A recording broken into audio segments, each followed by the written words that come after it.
Aylesworth from Technical Illusions. And I'm Rick Johnson. Most of the readers are aware what CastAR is. You guys have been around for a little while now. But for those that don't, could you give us a brief description of what it is? Just a very brief overview.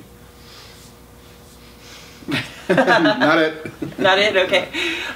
So CastAR is a system for augmented reality that has three modes of operation. There's projected augmented reality. It's a pair of glasses that you wear, tracks your head position, and projects images out to a retroreflective surface.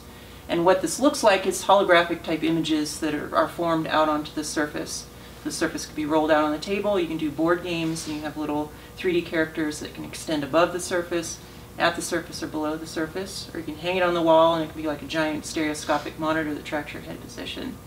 Another mode of operations, we have the AR/VR clip-ons that allows you to do augmented reality with a see-through display. So it has a reflective system that allows you to do a surface-free experience. And then if you flip down the shutters on the VR clip-ons, this will allow you to do a full VR experience, cutting off the ambient light, and you're only seeing the synthetic world. Is that a nice description? Oh, and we have the peripherals, too. Peripherals. So we have two ways to bring the physical world into the virtual world. The first is what we call the Magic Wand, which is a three-dimensional input device that allows you to do positional and rotational data that comes in, and so you can poke at the scene or flip stuff around or interact in that regard. The second thing is what we call the RFID grid, and this is a series of RFID coils that sits underneath the surface, and so anything that has an RFID tag we can track across the surface, and you can augment it. So you can have D&D figurines that have your name and your health and your armor class. You can have magic cards, and they could spawn up characters and do mock battles. We have a more advanced version that has a microprocessor that allows two-way communication between the grid and the object itself. And so you can have buttons, you can control motors, smoke generators, lights, all sorts of things. The classic example I give is a tiny little physical remote control car that the computer is driving around in a virtual racetrack that simulates physics and other aspects like that. Cool, thank you. It's been almost 2 months since your epic Kickstarter win. How much did you raise in the end? It was over $1 million, I think. $1,050,000, I think. Congratulations on that. Thank you. Can you tell us give us a brief précis of what you've been up to in the interim time? 2 months is a long time in development, generally speaking. So what have you been up to? Has it been really 2 months? I think it's close enough. It's not that rest. A little bit of rest. You know, Kickstarter. The planning before Kickstarter was about a month. You have to come up with the script. You have to come up with the content for the video, film the video, edit it. You have to come up with the Kickstarter text, the financials for the reward levels, launch Kickstarter, and then you have to fly to different interviews and create more content and updates. And we hadn't done like development work for that entire time. And so post Kickstarter, we were able to actually program and create hardware and get back into the things we are most passionate about. And so we've been busy doing that. Jerry's been most busy creating the HD glasses, and so we got everything up and running a few days ago, and this is the first time we've shown to the public the first generation of the HD glasses. I've been working on software support, starting to work on Maya integration. That was one of our Kickstarter goals, was to have a plugin for Maya so people can visualize that. And, other side of it is that we need to make sure the company is actually a sustainable company outside of Kickstarter, and so we've been hiring staff. We have a business person now. We have a couple of other programmers to help with content, and additional people coming on to get additional funding to think past Kickstarter and what we're going to do for the future. Has the hardware development been relatively smooth, or these things never are really? I mean, there's hiccups along the way. I threw the glasses down twice before CES. The glasses are only 3 days old, and okay. One of the LEDs went out in it. But it's the stuff that you expect. I think the most stressful thing for me at this point in the hardware development is just staffing up. So that's taking some time, and but we're hitting the milestones that we're expecting to hit. Every major event, we've had some type of odd thing happen to us. The 3 days before we were going to start driving down to Maker Faire, a storm went through the area and we lost power. Now, Maker Faire was our first public showing of CastAR ever, like 8 months ago. Yeah, we were getting 5 glasses ready and power is gone. And so Working by candlelight. And then, well, yeah, I had to go out and buy a generator so we could actually. It felt like developing in the woods in the cabin or something like that. And then I think just before GDC Next, we lost power again for 12 hours. So brought up the generator, and then this time I went to turn on the computer that's our test environment, and it shot out sparks, and it was like a bunch of people walking on bubble wrap, and so it's just we're kind of jinxed every now and then when to reset. But every setback makes you a little bit stronger, I guess. Yeah. So from what you say, it sounds like you're progressing pretty well. Would you say that the Kickstarter awards are on track for delivery? Yeah. Remind me when were those due to send out? What are the exact dates? There's the early glasses, which is about 90-ish pairs that we delivered in the April-May time frame, and then the bulk of the Kickstarter stuff will be delivered around September time frame. And so cool. So you guys have now been out in the sort of public for a little while now. You said that your first public showing was 8 months or so ago, and then obviously you had the Kickstarter, and you've been interviewing pretty much solidly since then, from what I can tell from YouTube. It's kind of the spectre of Valve, which has always been with you from the beginning. But do you feel that now that you've been out in the public eye and you've been your own entity for a decent amount of time now, do you feel that you're successfully leaving that behind? I think it was, it was something that was inevitable to come up during Maker Faire, the original unveiling. That here are these people that brought this technology from Valve. What's it all about, and all that kind of thing. And definitely, through Kickstarter, it was an important thing to bring up with our relationship inside Valve and the company and things like that. You were very honest, actually. I mean, the video that Jerry, I think the day before the Kickstarter kicked off, I think, or certainly shortly before, where you were just speaking to camera. And you just laid out essentially the whole thing. I think that was a really good thing to do. But at this point, it's its own product, and we're doing our own thing, and so the separation is there. And we still have a lot of friends at Valve, and we're passionate about what they're doing. But we're us now. Sure, I think that's what I've noticed. I mean, that as it's only really taken 2 or 3 months. The number of interviews you've done, you are now Jerry and Rick, and you are kind of like your own thing. So it's kind of cool. So you've been demonstrating Cast.AR for months now. How many people would you estimate have seen the system? Gosh, I think we did some rough back-the-envelope estimates from just the different trade shows, and like 6,000 or more. Really? Yeah. We were trying to figure out how many we were doing. The very first showing at Maker Faire many months ago, we didn't know what to expect. We set up in the corner of Maker Faire, didn't announce it to anyone. And a couple people came in and took a look at it, and they're like, "Oh my goodness, I got to go get my friends." And then they ran out and got their friends, and then pretty soon we had like a 45-minute to an hour line waiting to get in to try all of our experiences. So during that, we were tallying up the number of people going through there, and we just in that one event, it was 2,000 to 2,500 people that we shuffled through that, and then we've done dozens of events, and that was part of our strategy for Kickstarter. Is you can try to describe this in words, but you really need to show people. So we wanted to show as many people around the world like it's real, it works, it's on target to deliver what we say we're going to deliver, and that was our strategy. So we spent 5 months probably before Kickstarter. And for people that know us, Jerry and I, we're just honest, direct people, and that gets us in trouble sometimes. But at the same point, for Kickstarter, we wanted to be real. You watch Kickstarter and Indiegogo, and there's some odd hardware projects and crazy, fantastic videos, and we just wanted to be like, here's what it is. The video is through the device. We've had tons of people use it. Here's the testimonials. It is what it is. Yeah. Believe in us that we'll. You were talking about the Kickstarter video before, and I think there's a sort of an unwritten rule with Kickstarter that you have to spend a chunk of money on a really flash, sort of like trippy sort of video at the beginning. I think with you guys, it's so refreshing for you just saying, "Look, this is us. Hi, I'm Rick. I'm Jerry. And, this is our stuff." Basically, and I think everyone really sort of warmed to that quite quickly. Yeah, we had a lot of advice, and everyone had an opinion on Kickstarter, and a lot of people are like, "You've got to have the everyone sizzle." Has an opinion on the internet. And Yeah. and we decided to bypass a lot of that, and I think it worked out.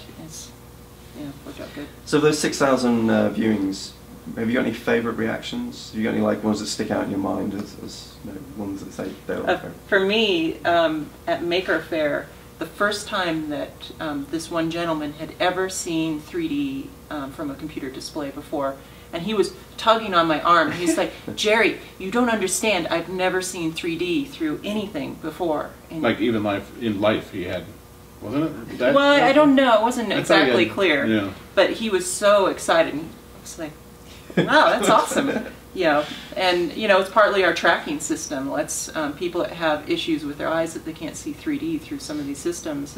Since you can translate back and forth, you can just use these cues that you normally. I like the kids too. The there's this one guy we were down at Gearbox Community Days, and he just was just hung around with us like half the day. He was like kept on getting back in the line to see it over and over again, and he was just so excited. Was that the guy that played the entire level of Angry Bots? Angry Bots. I only compiled the first level, and he was disappointed that he fell through the world. Push him on. Yeah. I think he played it to the end, and then he dropped off the end of the world, and it started falling. He's like, I think I broke it.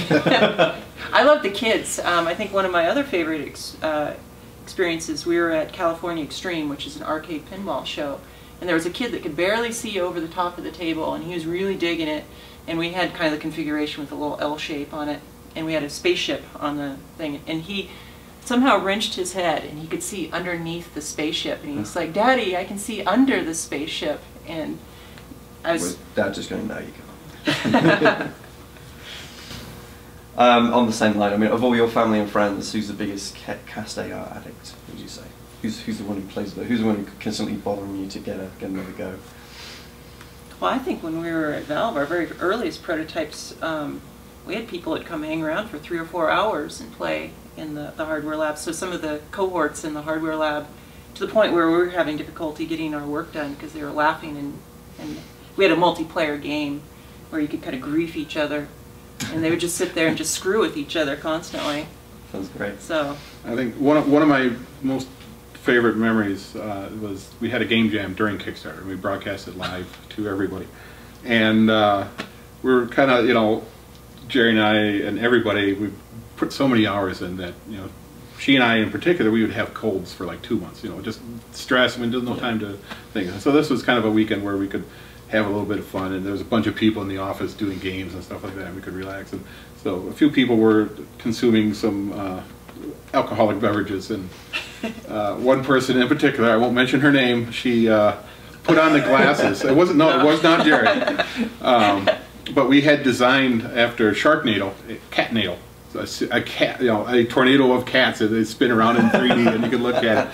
And awesome. She just was enamored with this for half an hour. She was just watching it, and she started to use the wand to try and stir it. The wand didn't do a thing, and she was just like fixated. Like even like intoxicated people can't get sick with our technology. So. I don't know whether you noted, but you've heard that Oculus VR have announced the Crystal Cove prototype of their Oculus Rift, which has now an optical tracking system on it. Have you had a chance to look at that? Any thoughts on it? Just seen an online thing about, you know, we haven't had a chance to get down to the floor yet. But I mean, obviously you opted for an optical tracking system with LEDs. I guess it's kind of in reverse to an extent, but yeah, theirs is inside out from ours, which is indeed. There's pros and cons of both, and it's exactly what they need. So it's pretty exciting that they're going to have positional tracking. It's going to help them a lot. So remind me of from what I understand, the tracking system is fairly low latency. What were the figures? So that's something we haven't fully vetted yet. Right now, the tracking system will run at 120 hertz, and so that's a 8 millisecond response time in that regard. We're adding gyros as well, and that will be running at about 1,000 hertz to both smooth out the data and supplement the data during that time frame. From there, there's a whole bunch of things that can cause latency. A lot of it is out of our control. You know, the Windows operating system, the implementation of the drivers from the video card, sometimes even having audio going over HDMI can add latency, and game engines might be doing multi-threading and added latency like that. And so over the course of the next few months, that's part of our strategy, is to investigate all of these to determine who's adding latency, and then work with those particular providers to try and eliminated as much as possible. So And we have some unique IP that smooths out the images at the end. So okay. so that's coming online. So we'll be demonstrating that shortly.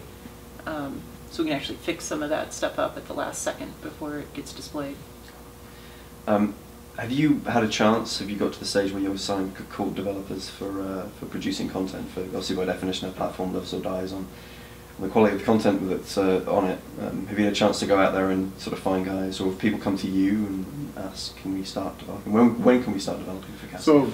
So part of what we've been doing is that there's a series of drivers called the Video Perception drivers, and they take existing 3D games, but not VR games, intercept the D3D calls, create the stereoscopic image, and then make it available for headsets. And so we've implemented that, and so that will give us games like Skyrim and all the Valve games before they did the VR, things like that, and all, whole sorts of games. So that will start to get us there. There's going to be something announced by somebody soon that will have an API of some sort that will work with something in that regard, which will make the industry and the games work Keep talking, better. you'll give it away eventually. But that in itself will be a big benefit to the whole development community in order to unify the VR side of things.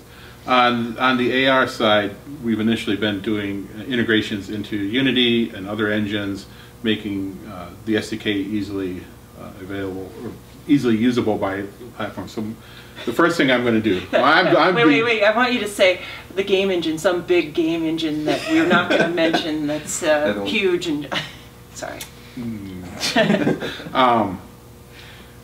But one of the things I'm going to do is that while hardware is not going to be available for a few months, what I want to do is release the SDK, but have head tracking recorded. And so you could play back, looking at the table, moving around, all these kind of things, and that way you can vet your game that is rendering correctly and it's doing other things like that. Cool. We've been hosting game jams locally in Seattle, and inviting the community to come out, and they can use the hardware, they can create ideas directly with us. Going forward, especially as we head towards GDC, we're going to start reaching out to developers and providing them with early access to hardware, or talking to them like how their games can be improved and made unique with our system, and start actually embracing the community. And so that is our next major our goal for the company. I was going to ask, so CastAR obviously isn't just augmented reality. You have a solution for the VR clip-ons, which give you virtual reality. What was the FOV target for the virtual reality clip-ons? So it's still to be determined. We're shooting for 90-ish, somewhere in there. We have the opportunity, because we have so many surfaces to work off of in the VR clip-ons, the reflective surfaces, we can have a very distortion-free experience, which I think is going to be very nice compared to the high distortion displays. We've already prototyped out to about 80 degrees or so. There's these gates that we have to get through before we can actually nail down all the specs. First, the HD projectors in projected mode have to be locked down. We're working with partners to cut lenses to do that. And once we're happy with that, then we can work on the VR clip-ons, the final reflectors on that, and then we do some testing, figure out, like, is it 90 degrees, is it 100 degrees? And so we have a lot of flexibility in there. Are you worried that, by definition, you have a dual-purpose device here? You're worried that potentially the software market could get fragmented? By definition, there are two very different playstyles. So you've got augmented reality and virtual reality, which are two slightly different sides of the same coin. I would only worry about them getting fragmented if you would see the same types of games in the thing. But VR is really just being completely in that environment. AR is more of a social, interacting with the physical world, and I think they're two different spaces altogether that complement each other. And both these vision technology is the future of the next growth market of video games and industry type things. It's like the Wii remote and the Kinect didn't replace the joystick. It added new styles of gaming that you couldn't do bowling in any other way with a joystick prior to that. And so I think it's just going to expand games, that's going to make things possible that just weren't before. Cool. So what's next for CastAR post Kickstarter? What's the roadmap sort of way down the line, 1 to 2 years time? Have you got that far, or are you still sort of fairly near term? We have ideas of how we want to do the next generation hardware, and we'll keep that to ourselves at this point. You know, we don't want to get too far ahead of ourselves of thinking of the future. We have to, you know, deliver Kickstarter. We have to build the company, but at the same time, like, we just spend hours at night, like, oh, we should do this, and this is a great idea, and so we're just building a collection of like how to advance it. You know, everybody for AR wants the walk around experience that you can, you know, what you see in movies. It's plastered on your walls, and I can transform that TV into a couch or something like that, and you know, that will take 10 or so years to get to that point. And so our philosophy is we're going to start with a few good input devices into the physical world, and we're just going to slowly take our steps to get to that point. And so we have the ideas of what those steps are going to be. Okay guys, thank you for your time, and good luck with the rest of CES and delivering Kickstarter.